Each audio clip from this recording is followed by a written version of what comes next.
Chirrut is a lot better than anybody's willing to admit, and today I'm going over why.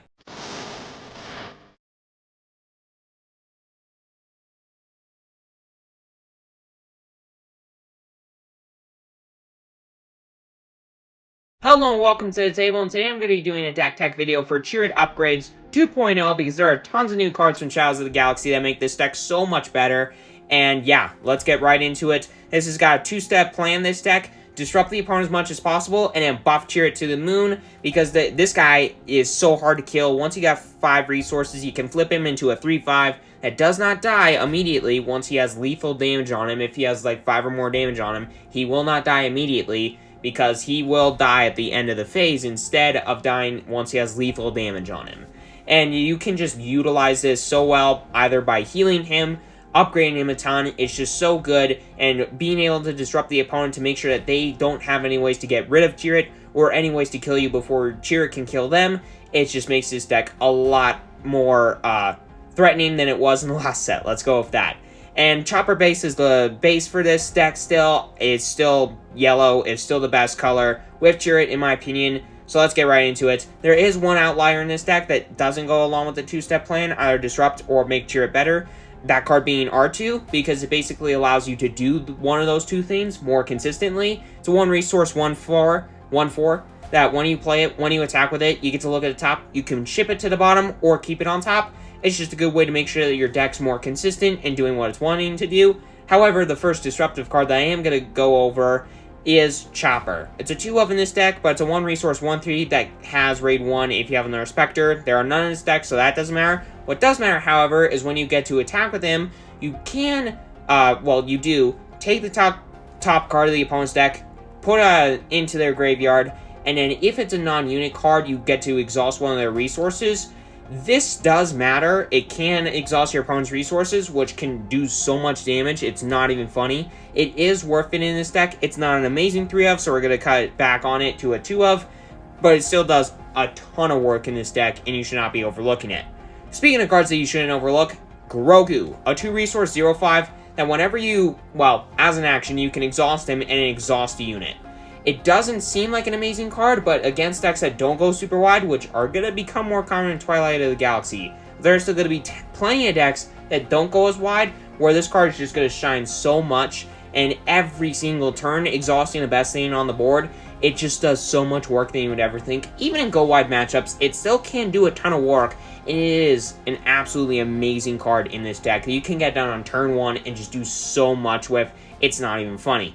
Then I got Leia, which is basically like redundancy for the Grogu. 2 resource, 2/2. When you play her, you get to exhaust the unit or ready one of your resources. It's a 2-of like Chopper. It's not the best card in the deck, but just to make sure that it's doing more of what it's wanting to do more consistently, we got her in the deck.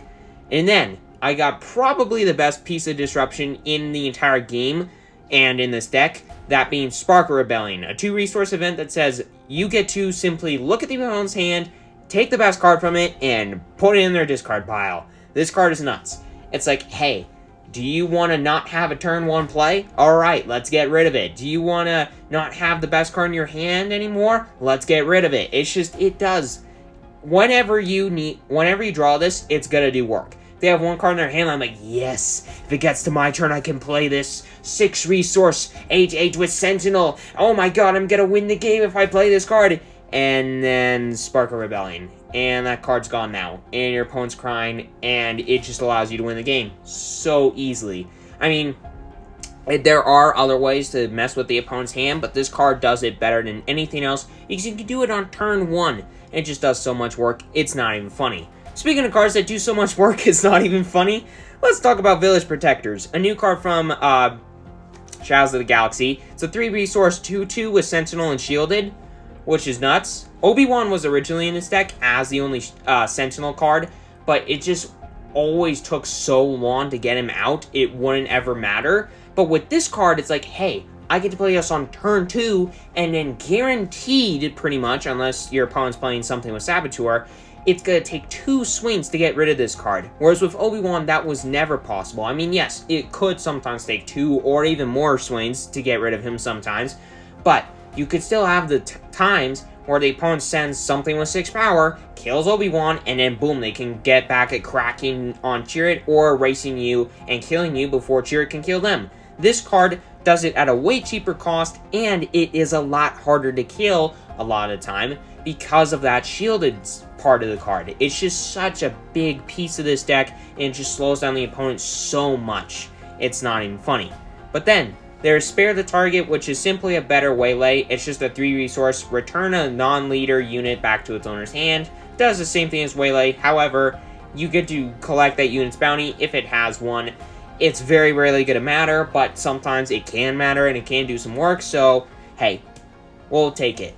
Then there is Kira, one of the last cards that disrupts the opponent, but it still does a ton of work because at 4 resources, this 3/5 body gets to, when played, look at the opponent's hand, pick a card, and cards with that name cost 3 more resources to play, period, and a sentence. So it's a War Sparker Rebellion, however, it is on a body, so that's good. However, that thing is gonna not be gone forever. It's just gonna cost more. So the opponent can swing into Kira or kill Kira and then make that thing not cost anymore. However, all cards. So if the opponent has like 2 copies of this amazing card, it's gonna cost 2 more resources until they put resources in to killing Kira. And it does work. It's not as good as Sparker Rebellion, but it still does work. Trust me. Speaking of cards that do a lot of work, trust me when I say that, let's talk about Fell the Dragon or something like that. It's 4 resources, defeat a non-leader unit with 5 or more power. It's just such a good card because the opponent a lot of time is like, okay, let's just kill Chirrut and basically say, you can't win anymore. So, in order to make sure that they have less of those units out, you can play this card the turn before you flip Chirrut and be like, okay, now you're going to have to pull some strings in order to play a thing that can then kill Chirrut the turn he flips, because I'm going to get rid of your thing with 5 or more power that deals exactly enough damage to kill Chirrut. It just does work. It's a solid card. It can remove really big bodies. It can allow you to win the race more easily. It's just a good card. And if you need to get rid of some different kinds of stuff, like the leaders, or you just need something that just gets rid of anything and somehow it doesn't have 5 or more power or whatever, we got 2 copies of Vanquish. This 6 resource, simply defeat a unit event, is just so good from Shadows of the Galaxy. It's an amazing 2 of, and it does do some really solid work in this deck in those later games, in those later matchups. But then, that's the first half of the deck, the disruption half. Let's talk about the other half of the deck, which is making Chirrut harder to kill, making him super big, or a combination of the 2. The first card that does this is Repair. 1 resource event, heal 3 from a unit or base. This card is awesome. It can allow you to win the race more easily. It can allow you to heal some damage from Chirrut, make him harder to kill, make him not die the turn that you flip him or whatever. It's just a solid card. And then another card that's good for Chirrut, good for any unit in this deck, honestly. I mean, to be fair, that's true for Repair too, but this one does a lot more work, that being Moment of Peace. This card, a lot of people wouldn't say that this is a good card in the deck, and for those of you watching so far, you probably saw this card and like, what the heck is this card? Why is this in the deck? Moment of Peace is an actually, really solid card in this deck because every single unit in this deck really matters and can really do some solid work, especially Chirrut, and allowing to, for 1 resource, give a shield to that thing is really good. And the main reason that this is in the deck is, 1, to make sure that Chirrut is a lot harder to kill, and just keep up the consistency of Chirrut's not going to die unless you have a specific card, which I'm probably going to get rid of, thanks to cards like Sparker Rebellion, or Kira, or whatever, you know? But Moment of Peace helps with making Chirrut hard to kill, yes, but it also makes cards like Village Protectors, like Kira, these cards that really, really shut down the opponent and make it nearly impossible to get a foothold on you or take the temple back from you in a game. It can give a shield token to those units as well, and it does some absolutely incredible things. Then, another card that I'm still iffy on in this deck, but it's mainly in the deck for the same reason as Moment of Peace, that card being Distant Patroller. 2 resource, 2/1 space unit, 1 defeated, you get to give a shield token to a Cunning or a Vigilance unit, which is Chirrut and Village Protectors. If you have one of those 2 out, you can give a shield to them. If you don't, this card does nothing. This card is in the deck for 2 reasons. 1, it's the only space unit that can allow you to do some certain things with other cards in this deck. which I'll talk about here in a second. But mostly it's in the deck because, hey, Village Protectors. If it has multiple shields, that's awesome for you. Chirrut, if he's got more shields on him, that's good for you, because then it's going to be a lot harder for the opponent to kill him, and it can allow you to win the race quicker, so that's good. So yeah, the card's just in the deck for consistency reasons. It's kind of like Grogu and Leia, and this time it's like Moment of Peace and Distant Patroller. So there you go. Then there's It Binds All Things. This card is an absolutely amazing 2-resource event. For 2 resources, you can heal 3 damage from a unit. You can then, if you control a force unit, such as Chirrut, you can take that damage and then send it to a unit. So, this is basically the only way to kill space units in the entire deck. If you need to get rid of your opponent's space units and you don't have enough damage for something like a Distant Patroller to kill them, this card can save your ass because it's a savior in this deck. 2 resources. Take 3 damage off of Chirrut, or take 3 damage off of something like Grogu, or tons of different things in this deck. You got a force unit, which there are plenty of in this deck. Let's just send that over to a space unit, and now it's gone. And now, hopefully, it won't die in space, because that is the one kind of like Achilles heel of this deck. It does not have space units, so there you go. But yeah, card does work, and it's still a really good card. Then, there's Electrostaff. One of the first of many upgrades in this deck that make Chirrut an absolute tank. Because this 2-resource upgrade gives a +2/+2 buff to Chirrut, which is already pretty solid. But then in addition to that, when you attach this to a non-vehicle unit, such as Chirrut, you get to say to your opponent, hey, whenever this card is defending an attack, that thing that's attacking Chirrut, or whatever unit this is on, is going to get -1 power. That's awesome, because that means my thing's less likely to die, and your thing's going to be crying on the inside because you're going to have to send more things at me, or at this unit. So that's awesome. Electrostaff is just an absolutely amazing card, and I love it.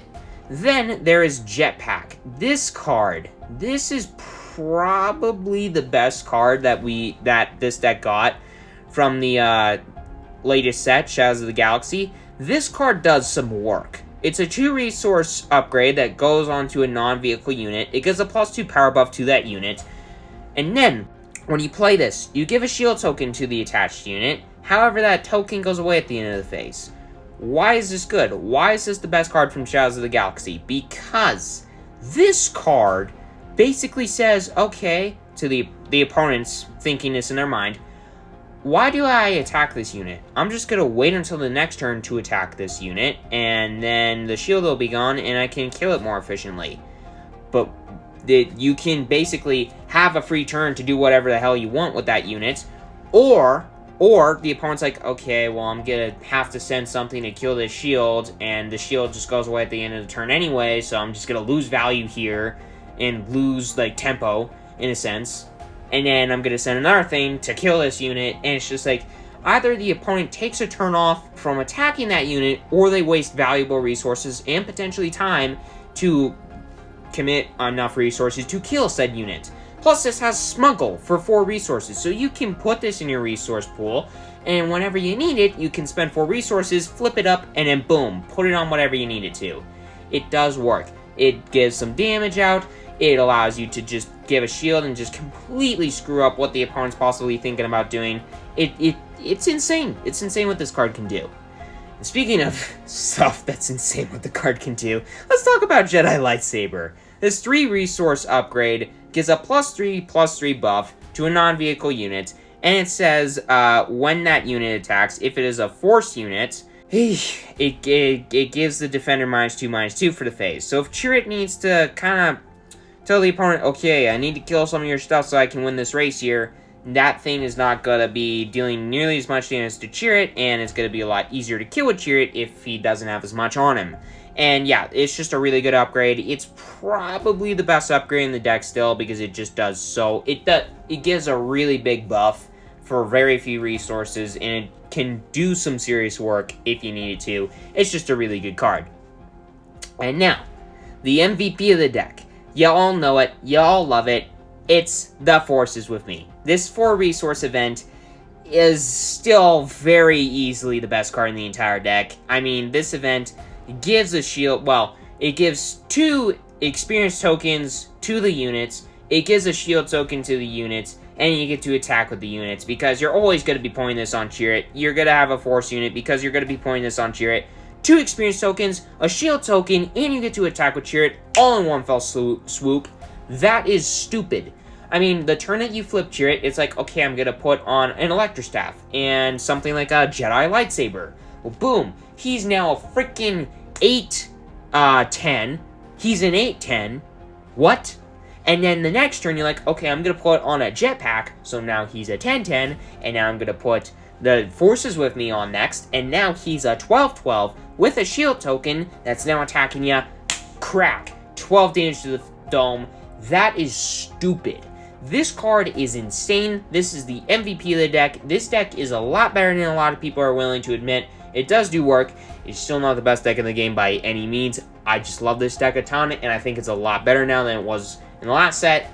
And people need to watch out for it, because if you give this deck to the right pilot, it can do some serious work, and this guy can get really big really fast, and you can make the opponent's life a absolute living hell because of the massive amounts of disruption that this deck now has access to. So I don't know, with all that aside, make sure to hit that subscribe button, hit that like button, it's completely free, you won't regret it. Leave a comment down below if you think that I'm just absolutely crazy for thinking this, or if you believe me, or whatever, and have a great rest of your day, everybody.